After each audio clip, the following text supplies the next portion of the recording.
Hola, ¿qué tal? Mi nombre es Juan Flores y el día de hoy traemos un video para ustedes sobre mantenimiento preventivo profesional.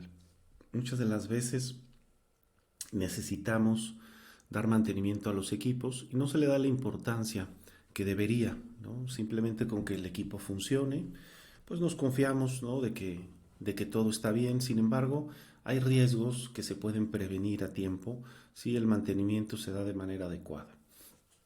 Nosotros somos Atalanta, una empresa dedicada a la tecnología, y nuestra misión es que nuestros usuarios y nuestros clientes no sufran por la tecnología. Y por esto, pues los mantenimientos cobran una relevancia muy importante. Bueno, lo primero es, vamos a hablar de un equipo, es un equipo Dell, es un caso real, con procesador Core i5, 8 GB en RAM, ¿no? Entonces el usuario no reporta problemas, ¿no? Tiene Windows 10 y el equipo tiene características pues aceptables, ¿no? El procesador Core i5 de Intel es bastante bueno, 8 GB en RAM, es un poquito bajo para los estándares de hoy. Sin embargo, las características son buenas. El equipo se comporta bien y el usuario no reporta problemas. Sin embargo, bueno, pues es parte de nuestro trabajo, ¿no? Revisar que todo esté de manera correcta, no solo por fuera, sino también por dentro. Entonces, el objetivo es poner a punto en principalmente tres dimensiones. Revisar el rendimiento del equipo, que el usuario pueda trabajar de manera fluida. Verificar el tema de los respaldos. Tanto el usuario como la empresa pues tienen sus activos de información dentro del equipo, y el backup o el respaldo es algo importantísimo. Y por último, una dimensión que cada vez cobra más relevancia, que es la ciberseguridad. El equipo no solo debe funcionar bien, sino que debe de tener un mínimo de condiciones para disminuir la vulnerabilidad que todos tenemos, ¿no? Ante pues, un posible ataque, un posible virus, ¿no? Este tema de la ciberseguridad es muy amplio, lo hemos venido trabajando en diferentes videos. Si te interesa el tema, puedes buscar alguno de los videos dedicados a este tema, ¿no? Bien, lo primero, aquí, bueno, puede diferir, ¿no? De el enfoque que se le da, pero nosotros enmarcamos como tareas básicas, ¿no? Lo primero, pues, es revisar el arranque, cómo arranca el equipo, ¿no? Este, Tanto la velocidad como los procesos iniciales de arranque. Muchas de las veces hay muchos servicios que se arrancan al inicio que no son necesarios. Está la parte de optimización del equipo. Hay que verificar también algunas cuestiones del hardware como el disco duro, temperatura y demás, pero principalmente en esta presentación vamos a poner más énfasis en el software, ¿no? Después tenemos RMM, que es una herramienta de monitoreo remoto que normalmente utilizamos las empresas que nos dedicamos a tecnologías de información o IT. Y por supuesto la parte de ciberseguridad con un antivirus de inicio, ¿no? Hay otras políticas, pero pues todos los equipos hoy en día se recomienda que tengan un antivirus, y no un antivirus normal, sino un antivirus de nueva generación con inteligencia artificial y otra serie de funciones para mitigar algún tipo de ataque, especialmente ransomware, ¿sale? Entonces, bueno, pues el reto, se dio el mantenimiento al usuario, todo salió bien, pero al día siguiente el usuario reporta lentitud posterior al mantenimiento, ¿no? Esto pues es bastante común, que lo reporten los usuarios. Normalmente cuando instalamos alguna herramienta como un antivirus, ¿no? O una herramienta de monitoreo remoto, están residentes todo el tiempo en memoria RAM y consumen recursos del equipo. Entonces muchos de los usuarios notan una ligera disminución, ¿no? En el rendimiento del equipo. Sin embargo, tiene que ser ligera, ¿no? Si la disminución del rendimiento es considerable, hay que revisar qué fue lo que pasó. Y en este caso, bueno, pues tuvimos que revisar el equipo. Efectivamente, de repente se quedaba ligeramente pasmado en el cambio de algunas ventanas, o se quedaba procesando alguna tarea más de lo normal. Lo que se hizo fue revisar especialmente la configuración de Chrome, que estaba consumiendo más recursos de los normales. A veces Chrome puede hacer esto, es bastante normal. Y se eliminaron programas residentes en el equipo que no se consideraban prioritarios para compensar pues la nueva demanda de procesamiento constante de la herramienta de monitoreo y el antivirus, ¿no? Ahora, ¿por qué hacemos esto? Bueno, porque en cuestiones de importancia, ¿sí? Tener una herramienta de monitoreo remoto nos permite monitorear el estado, la velocidad de los procesadores, la temperatura del procesador, el estado de los discos duros, las claves de encriptación en el caso de que el disco duro esté, la versión, muchísimos datos técnicos, tipo de software instalado, podemos ejecutar scripts de manera remota, podemos ver de manera remota sin interrumpir al usuario, podemos hacer actualizaciones de manera remota, coordinarlas, eliminarlas, programarlas, hacer reinicios, muchísimas tareas que permiten un mantenimiento mucho más eficiente, sobre todo en empresas que tienen más de 20 computadoras. Y aquí, bueno, la única conclusión es que siempre es importante verificar con el usuario, normalmente después de un mantenimiento, el hecho de modificar cualquier configuración del equipo puede causar un efecto no deseado en alguna otra pues, paquetería o en el mismo sistema operativo, ¿no? Bien, la segunda parte del equipo es la parte de actualización, ¿sale? Esto tiene que ver más con seguridad. Revisamos que Windows, sobre todo las actualizaciones de seguridad, estén aplicadas, porque de lo contrario, pues el equipo está en un riesgo importante, ¿no? Cada vez que se detecta una vulnerabilidad de seguridad en un sistema operativo como Windows, los fabricantes, en este caso Microsoft, lanzan actualizaciones de seguridad para corregir estos problemas. Si esto no se hace de manera frecuente, corremos el riesgo, pues, de que aprovechen una vulnerabilidad que ya es conocida y está publicada a nivel mundial, ¿no? Entonces, en este caso, el equipo tenía un software que se llama Stop Windows. Es una herramienta que nosotros no conocíamos, que precisamente lo que hace es detener las actualizaciones, ¿no? ¿Por qué se instala un software de este tipo? Bueno, pues desconocemos cuál era el objetivo, por qué estaba instalado. Sin embargo, bueno, pues es exactamente contrario a lo que las buenas prácticas sugieren, ¿sí? Normalmente, si tienes pues software que no está licenciado correctamente, buscas que no se actualice Windows para no alterar pues cualquier, digamos, no sé cómo decirlo, ¿no? Pues cualquier configuración que se haya hecho para tener software no licenciado, ¿vale? Y bueno, pues también hay que revisar el licenciamiento.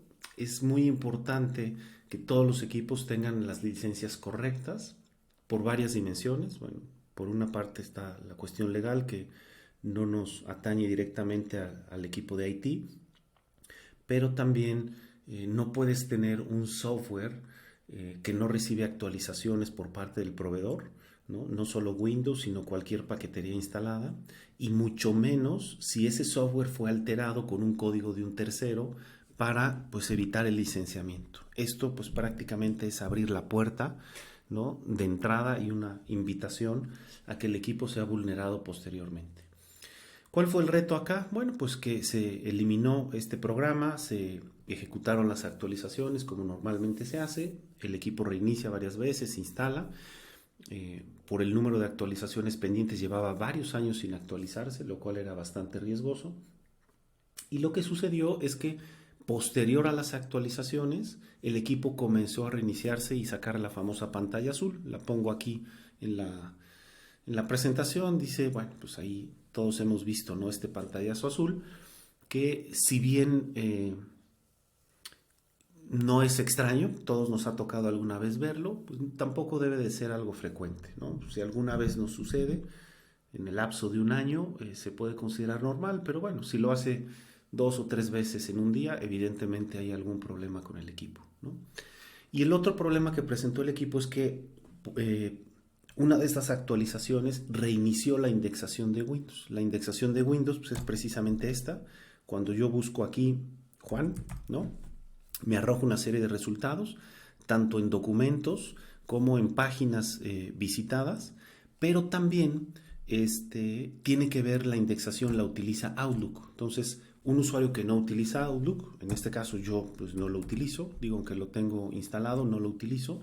Eh, no es una aplicación que nosotros recomendamos, ahorita comentaré un poquito más sobre eso, ¿vale? Entonces, bueno, pues el reto fue ahora en esta segunda parte del mantenimiento. eh, Tuvimos que actualizar drivers. Lo que sucedió es que una actualización nueva entró en conflicto con una versión de los drivers. Los drivers son los controladores de los diferentes dispositivos del equipo, como pueden ser tarjeta de video, tarjeta de red, etcétera, ¿no? De la motherboard. Hay una serie de drivers que necesitan ser actualizados, también muchas veces por motivos de seguridad, pero principalmente por motivos de compatibilidad y rendimiento, ¿no? Funcionalidad sobre todo. Entonces se actualizaron los drivers y bueno, simplemente con eso se corrigieron los reinicios y la reindexación se tuvo que reindexar nuevamente. Esto de hecho se reinicia solito y vuelve a iniciar. El problema es que el usuario buscaba correos electrónicos en Outlook y no los encontraba, ¿no? Y esto sí es un problema porque afectamos la operación del usuario. En este caso, la usuaria es una chica pues, que desempeña funciones, diría yo, de alto rendimiento dentro de la empresa. ¿Por qué? Porque maneja una gran cantidad de correos. Todo el tiempo envía y recibe correos. Esto es normal.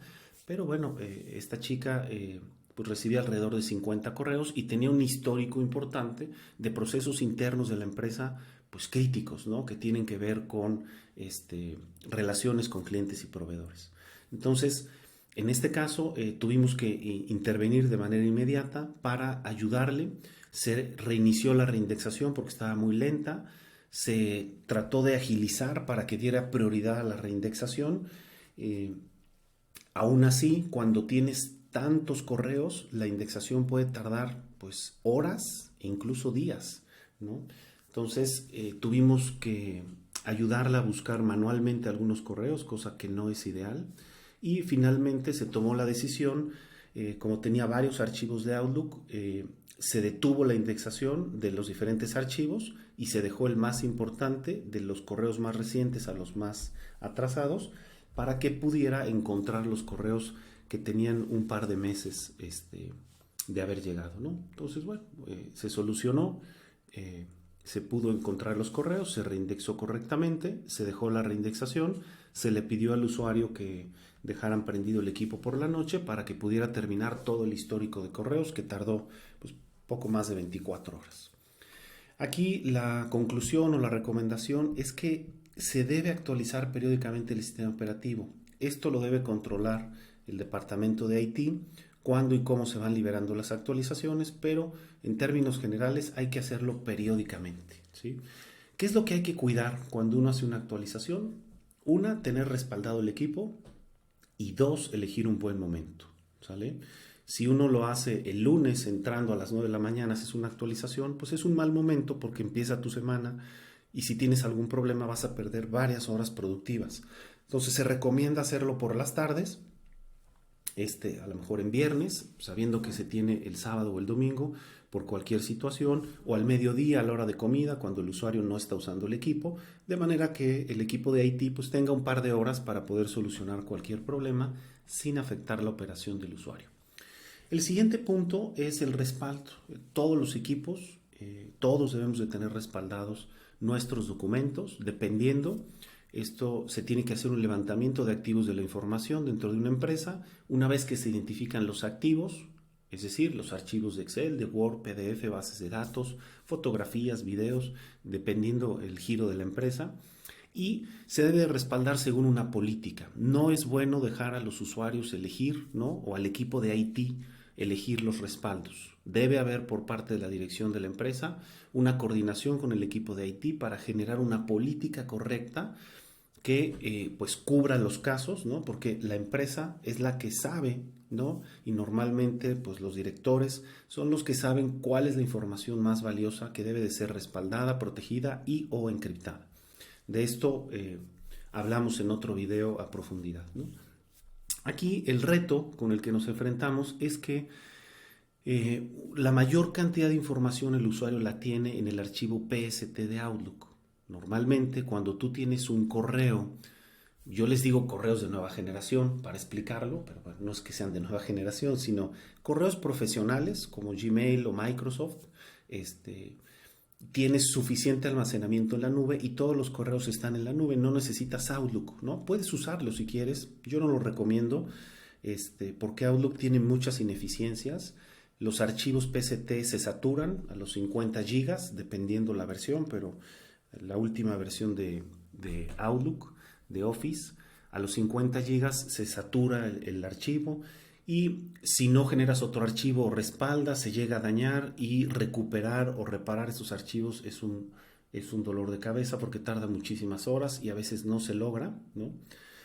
Después la búsqueda en Outlook no es muy eficiente, ya vimos el tema de reindexación, y aún con la reindexación a veces no encuentra algunos correos.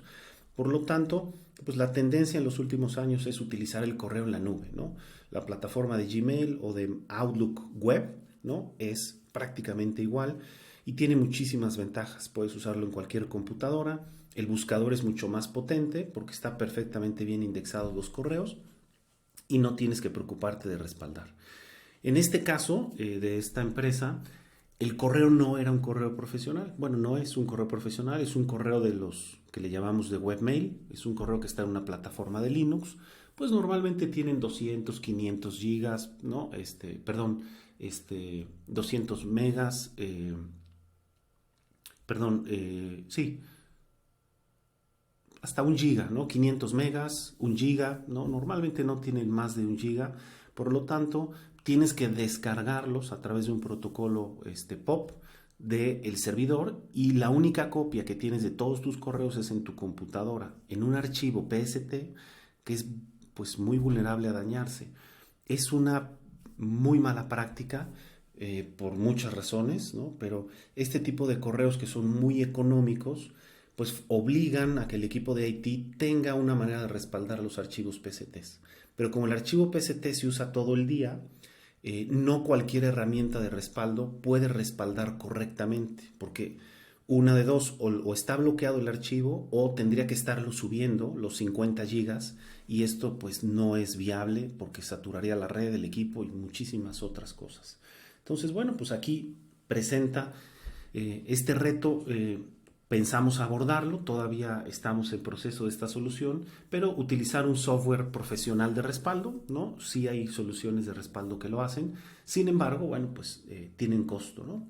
No es una solución gratuita, y ahí es donde ya uno entra. Bueno, el problema de raíz y la solución de raíz es tener un correo profesional. El correo profesional, además de no tener problemas de indexación, de respaldo y demás, tiene mayor seguridad.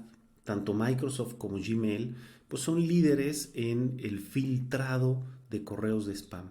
Y los correos de spam son una de las puertas más comunes para que entre virus a una empresa. Entonces aquí pues hay que atacar el problema desde varios enfoques. Pero bueno, esto se platica y se coordina en base a la necesidad de la empresa, y si es necesario se puede respaldar con un software profesional. ¿Sale? Aquí, bueno, pues la conclusión es implementar algún tipo de respaldo en la nube, que es lo que probablemente se haga, ¿no? Todavía estamos en este proceso, ¿sale? Y viene la última parte de ciberseguridad. Con esto terminamos la presentación. El objetivo es implementar y sugerir las políticas que va a utilizar la empresa. Normalmente, si la empresa ya tiene políticas, el equipo de IT lo único que tiene que hacer es implementarlas en los equipos. Sugerir, si es que detecta alguna sugerencia, ¿no? O algún punto que no se haya cubierto, pero básicamente a nosotros nos toca implementar, ¿no? En el caso de Atalanta, nosotros llevamos varios años trabajando en esto, y sí sugerimos y podemos incluso ayudar al cliente y llevarlo de la mano para el diseño y la implementación de estas políticas.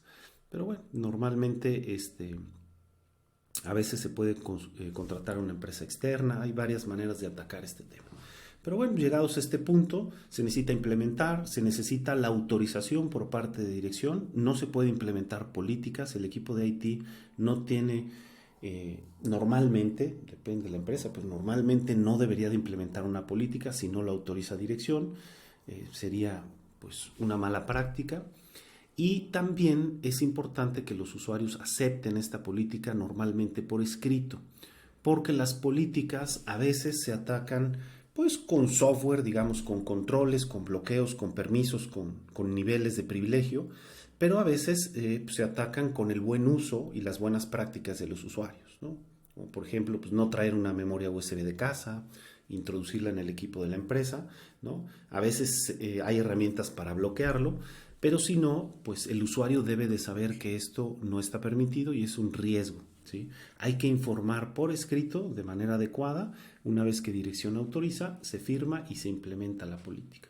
Entonces, en este caso, nosotros estamos justo al día de hoy en este proceso y nos llevará pues todavía un par de semanas probablemente, por lo que, bueno, pues continuará este video. Haremos la segunda parte para platicar un poquito cómo se implementaron las políticas en el equipo y la única sugerencia y conclusión acá es que cada empresa debe de generar unas políticas mínimas de seguridad de la información. Cada año los ataques y riesgos de seguridad aumentan e incrementan exponencialmente y muchas de las veces la manera de solucionarlas es con pequeñas políticas de seguridad sumamente sencillas. Incluso a nivel personal en casa, ¿no? Con los hijos, la familia, hay que tener también un mínimo de políticas de seguridad. Tenemos en casa fotografías de la familia, información confidencial de la familia, pasaportes, identificaciones de INE y es información altamente sensible. Entonces también seguramente más adelante tenemos pensado sacar algunos videos en este canal para políticas mínimas, ¿no? Familiares para proteger la información. Espero que este video te haya sido de utilidad y nos vemos en el próximo video.